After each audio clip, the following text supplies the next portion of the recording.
How's it going, bro? Good, just paying bills. Skipping practice to pay bills.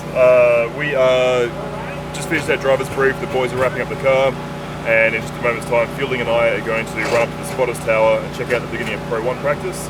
And then in about an hour and a half's time, I get to go and unleash the new Eurofighter and see if our 9 months of hard work and no sleep has paid off. So because of the way that they're doing it this year, there's no actual qualifying. It's based off last year's standings.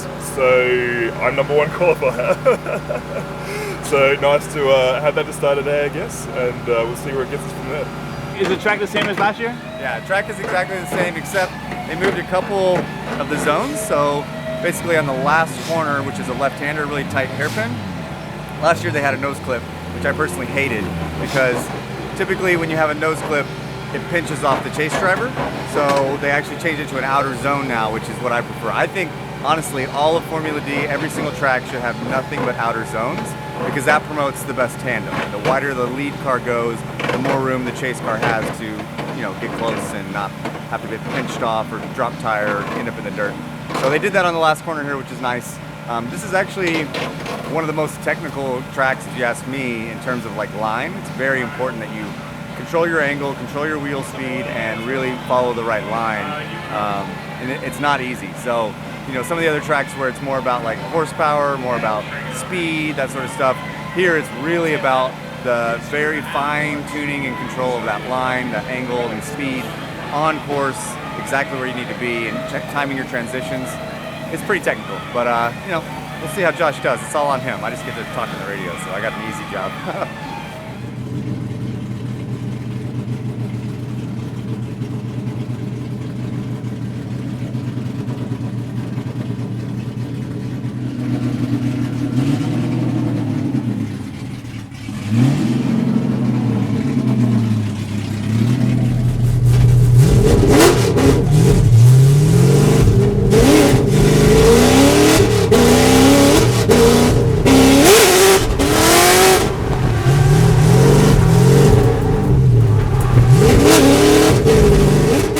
So to summarise the first day, the big issue that we were facing was that we had never driven on an Achilles 123S before. We had placed the order, but with Nexon pulling out of the championship just a couple of weeks before the series started, it meant that we didn't have time for whatever administrative reasons for Achilles to ship us the tyre so we could go out and do any meaningful testing with it. We had some semi-slick tyres sitting in the warehouse, so we dropped them down to single-digit pressures to try and replicate what we thought the tyre would be. But when we got to the track, finally got those tyres mounted up and went out to test on them, it became painfully apparent very quickly that what we thought they were going to be and what they were in real life were night and day difference. The biggest thing was, even though we were testing on 265 tyre with single-digit pressures, on the Achilles 123Ss, we were running them at 25 to 30 psi, and they're only at 255, but they had so much grip that it created all sorts of issues for us with both anti-squat and then the entire rear suspension system binding up. You can see here that where a drift car should usually squat under acceleration, it's actually hiking up over 6 inches. The feeling that that gave in the car was kind of like a tyre had let go and debeated, and it was really a very sketchy experience trying to keep the car sideways and put it where I wanted to on track. Between that and the foul plugs, we spent most of Thursday's practice just chasing down those two issues. So really before we went into the main event, I had just 4 runs on Friday's practice with a car that was loosely in the window of where we wanted it to be, and no meaningful data to take away from it. You know, there's people that don't like it, and then there's people that I see this like I do, that he's driving aggressive, and that's what we need is an aggressive driver.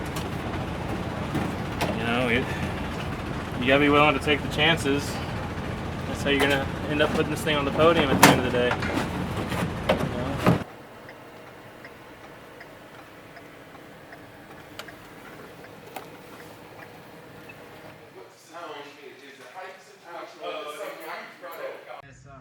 There we go, ready to get back to the track. Thanks so much, man, you're a legend. No problem. Thank you. Alrighty. Stay well, guys.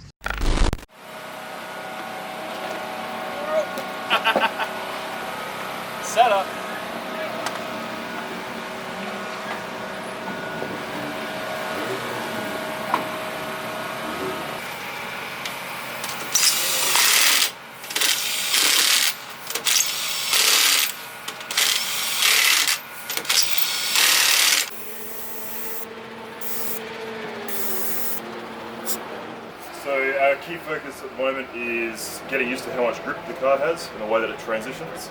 The interesting thing with the track in St. Louis is that it's two really long, shallow angle straightaways.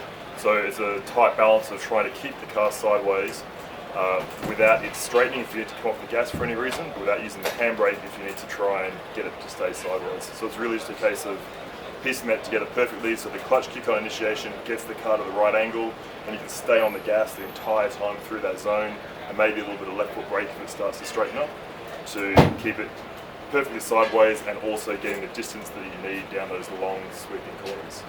Garrett Nuts here, big vlogger guy, out here doing burnouts with the Eurofighter. That's Euro because it's Australia.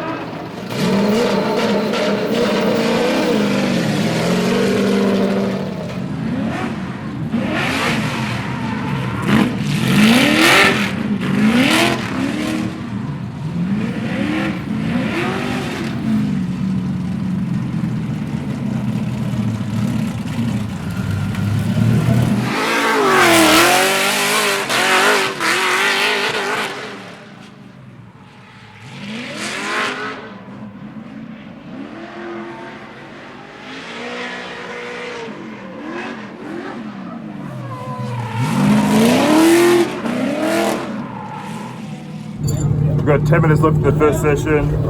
We're having a bit of trouble with the suspension setup, so I've come in, I've just jumped in the car real quick. Hopefully the boys are going to sort it out and I can get out there for one more lap and see if we fix it up. Hasn't been the greatest session, to be honest, but still hopeful. We've got another hour tomorrow before the competition starts, so see if we can get a couple of good runs in now, see if we've sorted out our suspension gremlins and get this thing going.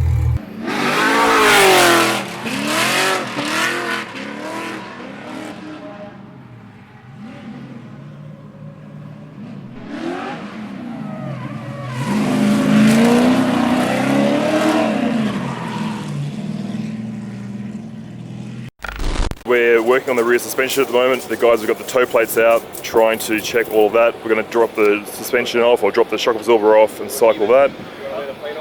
The livery, of course, is the Robo-Roo. My accent is real, and this guy's come with us to the new car. Got to pull this thing apart, check it over and get ready for tomorrow. So stay tuned, and thanks for watching. Stay well.